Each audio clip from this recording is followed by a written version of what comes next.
मारने की प्लानिंग कर सकते हैं। मैं पिछले 3 दिनों से देख रहा था कि यही लोग मुझे गुरगुर के देख रहे हैं। चलता है तो, लेकिन ये तो सब सीमाएं पार करके ये सब हो रहा है। लेकिन सर सवाल ये है कि जिस हालत में कानून बनता है, जहाँ कानून बनता है, उसी कानून के वो जो जिसने किया उससे पूछिए, मुझे मत पूछिए, मैं वहाँ नहीं था।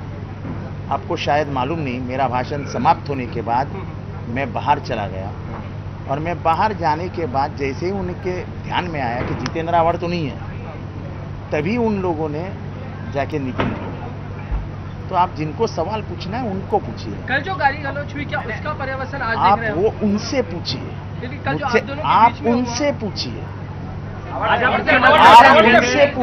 आप उनसे पूछिए।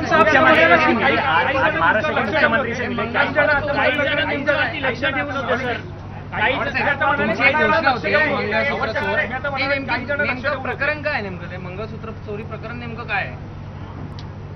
असं आहे की आत्ता जे झालं त्याच्यावर बोलू, आता काल काय झालं, परवा काय झालं, तुम्हाला सगळं माहिती आहे, उगाच त्याला लावण्याचा प्रयत्न करू।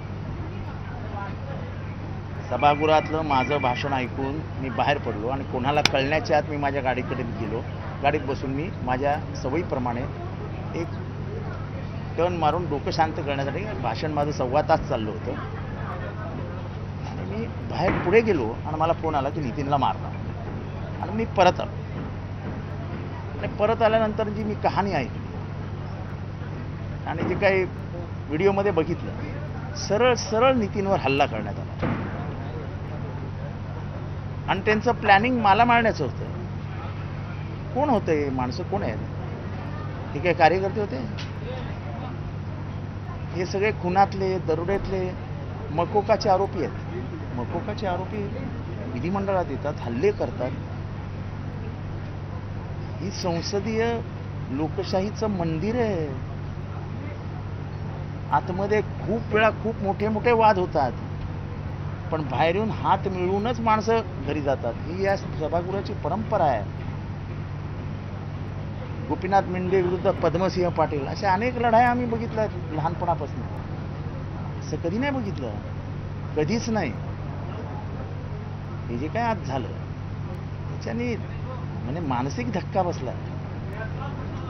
म्हणजे विधिमंडळात 6 टर्म आमदार असलेल्या जितेंद्र आव्हाडला मारण्यासाठी लोक आणायची, हे माझ्या विचारापलीकडचं आहे। आज मुख्यमंत्री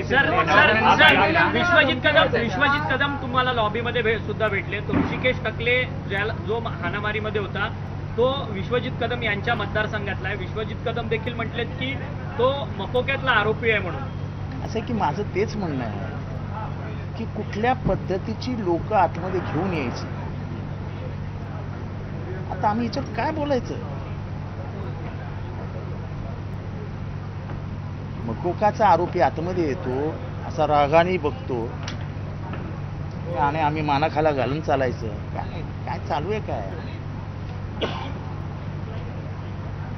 मुख्यमंत्री हे सगळं गांभीर्याने घेतील ह्याची मला खात्री आहे।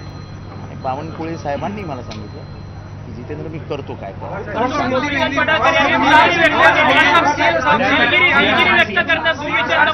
एकीकडे दादागिरी व्यक्त करणारे दिलगिरी व्यक्त करतात, इथे दादागिरी व्यक्त करणारे गोपीचंद पडळकर दिलगिरी व्यक्त करतात इथे। मी कालपासून हात जोडून सांगतोय की मला त्या माणसाबद्दल विचारू नका, मला बोलायचंच नाही। कालही त्यांनी ज्या पद्धतीने माझ्याशी वर्तन केलं की आज गेले 2-3 दिवस सातत्याने ज्या पद्धतीने माझ्याकडे डोळे असे वटारून, मला त्याबद्दल बोलायचंच नसतं। मला माझं काम आहे, मला आतमध्ये जाऊन काम करायचं असतं। 1.25 तासाचं भाषण केल्यानंतर, महाराष्ट्रातल्या विविध प्रश्न मांडल्यानंतर मी सभागृहातून बाहेर पडलो, फाटकन निघून गेलो। मी जर माझ्या नेहमीच्या मस्तीमध्ये चालत असतो तर नितीन देशमुखच्या जागी मी असतो।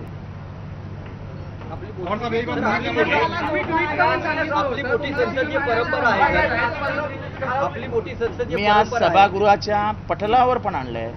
काय पद्धत आहे? मी अजूनही तुम्हाला मेसेजेस दाखवतो. आईवरनं शिव्या, बहिणींवरनं शिव्या, डुक्कर, कुत्रा. काल थोडासा शीन दाखवलाय, आता पूर्ण पिक्चर दाखवू. गोळ्या खायला तयार राहा. काय चालू आहे? अरे कोण म्हणण्याला घाबरतं बाबा? कोण म्हणण्याला घाबरतं? आम्ही कुठे बोललोय का? एक शिवी तरी आमच्या तोंडात ऐकली का तुम्ही? नाही. कालच्या व्हिडिओमध्ये तुम्ही बघाल, मी कुठे दिसतच नाहीये. शिवीगाळ चालू होती तेव्हा संतोष देशमुख यांचा भाऊ गणेश देशमुख आणि मी एका गंभीर विषयाची चर्चा करत पुढे निघून गेलो होतो. आणि हे कोणीतरी मला मागणं शिव्या देत होतं. कोण होतं मला माहित नाही, कारण का असल्या गोष्टींकडे मी लक्षच देत नाही. माझा स्वभाव आहे तो. महाराष्ट्र के मुख्यमंत्री और गृह मंत्री से आप मुलाकात हुई तो क्या राजकीय संस्कृती खालावली आहे असं वाटतंय का? संस्कृती राहिली कुठे आता? म्हणजे जर गुंडगिरीला राजश्रय मिळणार असेल, राजमान्यता मिळणार असेल, तर साधू संतांचा, लोकशाही परंपरेचा सन्मान करणारा महाराष्ट्र हरवला कुठे? प्रश्न निर्माण होतो. विधिमंडळात मकोकाचे आरोपी येत आहेत, दरोडेखोर येत आहेत, खुनी येत आहेत. अजून मला काही माझ्या जीविताची काळजी घेणारी माझी आई वरती बसलेली आहे. मला माझ्या जीविताची कधीच काळजी वाटत नाही. मी विचारधारेवर काम करणारा, लढणारा माणूस आहे. मी असल्या गोष्टींना मी फार महत्त्व देत नाही. मला वाईट ह्या गोष्टीचं वाटतं. मी मार खाल्ला असता तर मला बरं वाटलं असतं, पण माझ्यासाठी माझ्या कार्यकर्त्यांनी मार खावा लागला याचं मला प्रचंड वाईट वाटतं. गृहमंत्री आपल्याला सातत्यानं धमकीचे आणि शिवीगाळ करणारे मेसेजेस येत आहेत. विधिमंडळाच्या परंपरेला साजेशी ही गोष्ट नाही. जर गुंड लोक बाहेरून येऊन कार्यकर्त्यांवरतीच हात उचलत असतील किंवा नेत्यांना मारण्याचा कट आखत असतील, त्या संपूर्ण प्रकरणाची गांभीर्याने दखल घेतली जावी अशी विनंती जितेंद्र आव्हाडांनी केली आहे. आणि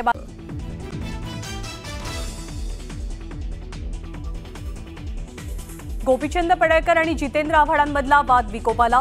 विधिमंडळाच्या लॉबीत आव्हाड आणि पडळकरांच्या कार्यकर्त्यांमध्ये हाणामारी.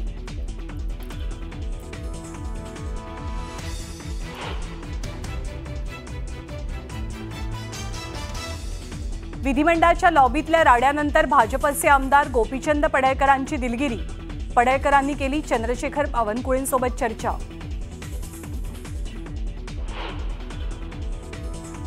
जयंत पाटील आणि जितेंद्र आव्हाडांकडनं मुख्यमंत्र्यांची भेट. पडळकरांच्या कार्यकर्त्यांवरती कारवाईची केली मागणी.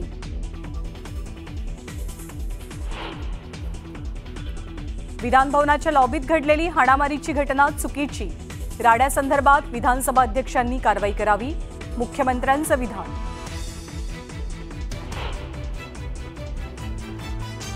विधानभवनाच्या लॉबीत झालेल्या राड्याची विधानसभा अध्यक्षांकडनं गंभीर दखल.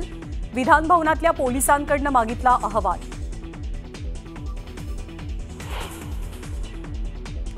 उद्धव ठाकरेंनी घेतली मुख्यमंत्री देवेंद्र फडणवीसांची भेट. त्रिभाषा सूत्र आणि विरोधी पक्षनेते पदासंदर्भात चर्चा. हिंदीची सक्ती हवी कशाला हे पुस्तक ठाकरेंकडनं फडणवीसांना भेट.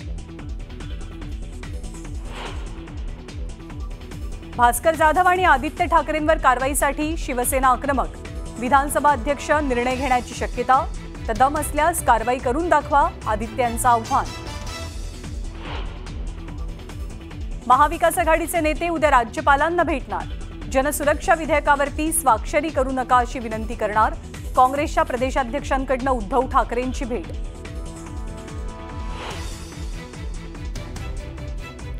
विधानसभेमध्ये पेनड्राईव्ह दाखवत नाना पटोलेंकडनं हनी ट्रॅपचा मुद्दा उपस्थित. हनी ट्रॅप प्रकरणी सरकार गंभीर नसल्याचा आरोप. तर आपल्याला कुणालाही ब्लॅकमेल करायचं नसल्याचंही वक्तव्य.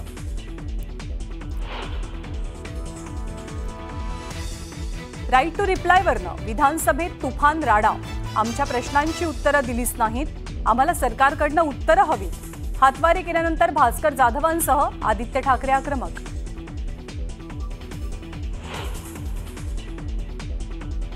दिनो मोरियानं तोंड उघडलं तर अनेकांचा मोर्या होईल. मिठी नदी घोटाळ्याच्या मुद्द्यावरनं एकनाथ शिंदेंचा खोचक टोला. बुमरेंच्या चालकाच्या नावावरती 500 कोटींची 8.5 एकरांची जमीन, नियम डावलून जमीन घेतल्याचा इम्तियाज जलील यांचा आरोप. चौकशीची मागणी.